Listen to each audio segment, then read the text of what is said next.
très chers mamans, mes très chers parents, chers jeunes, je ne vous vois pas. M'éloignez-moi de vous, puisque pendant les 10 ans, vous avez toujours été avec moi. Et je passe par vous pour m'adresser à tout le peuple béninois, à mes chers mamans, mes chers frères, partout où qu'ils se trouvent. C'est à cause de vous que je suis encore là. J'aurais pu aller à Séoul, en Corée du Sud, et gagner 50 millions par mois. Et dit tant pis, ce qui se passe au Bénin. Bénin, je ne ferai pas ça. Je ne suis candidat à rien. Il s'est lié la Constitution. D'ailleurs, même j'ai vu à la coupe 2 fois. En 2016, je n'ai pas été candidat. En 2021, je n'ai pas été candidat. Naturellement, sur la base de notre Constitution.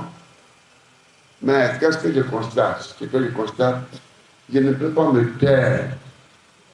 Ce Bénin-là, mes chers parents, je voudrais dire à qui veut m'entendre, de ne pas céder aux injures, aux intimidations.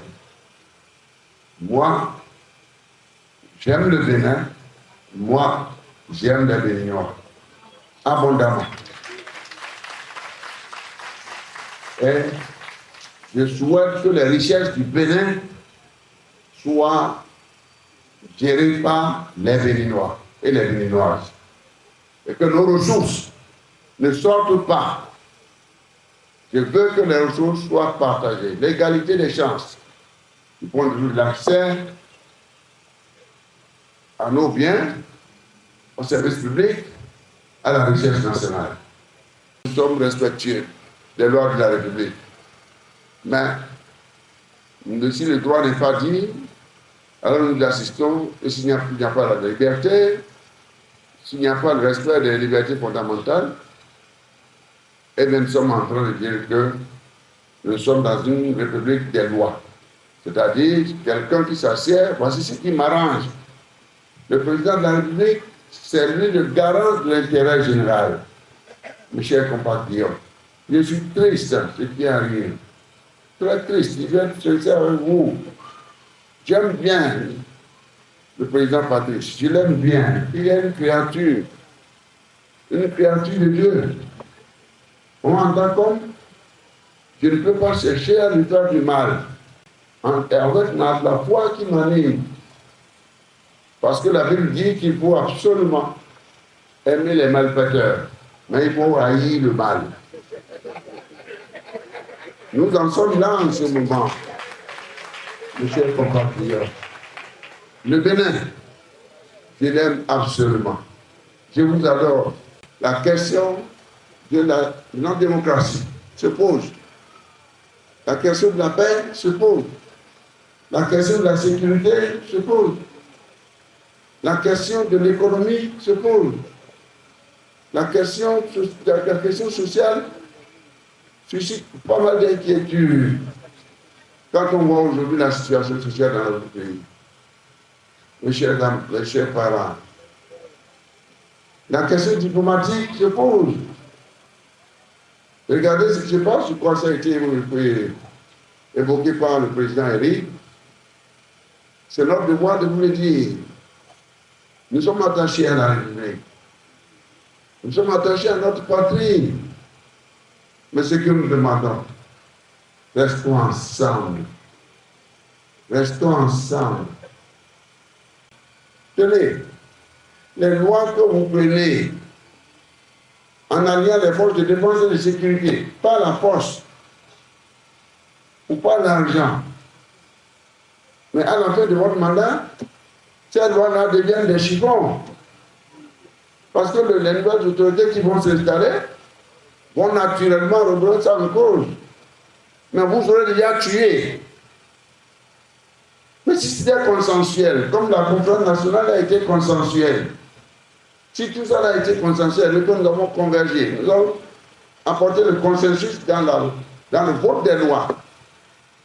Vous partez, on dira que c'est à l'époque du président Talon que nous avons obtenu, que nous avons ensemble conçu cette loi qui consolide, qui sécurise notre République et notre État-nation. Tel n'est pas le cas aujourd'hui. Aujourd'hui, après 2026, c'est Dieu seul, il va partir, conformément à notre constitution. Non, il n'y a pas de débat. Il n'y a pas de débat là-dessus. Pas de débat là-dessus. Et mon choix est que il est libre de choisir un candidat. Tout le monde est libre de suivre un candidat. Mais ce qui est important, je le rappelle une fois de plus, que c'est le peuple qui en a les prérogatives. Et pour ce faire, il faut un code électoral consensuel, inclusif et équitable. Pour qu'on ait la paix dans le pays. Je ne peux pas réclamer la paix, je ne peux pas diriger le Bénin, avoir dirigé le Bénin pendant 10 ans et demander aux gens de venir brûler.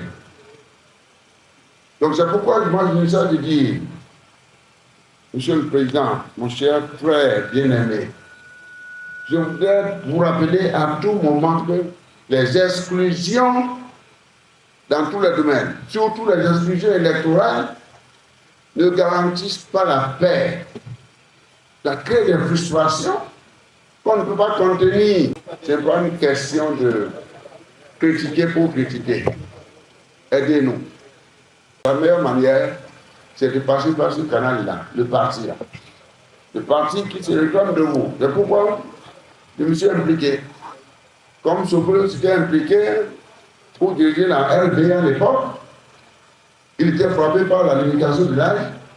Il a été maire et il a été presque chef de l'opposition. Je suis content. Et je suis tout le temps avec lui. J'étais avec lui.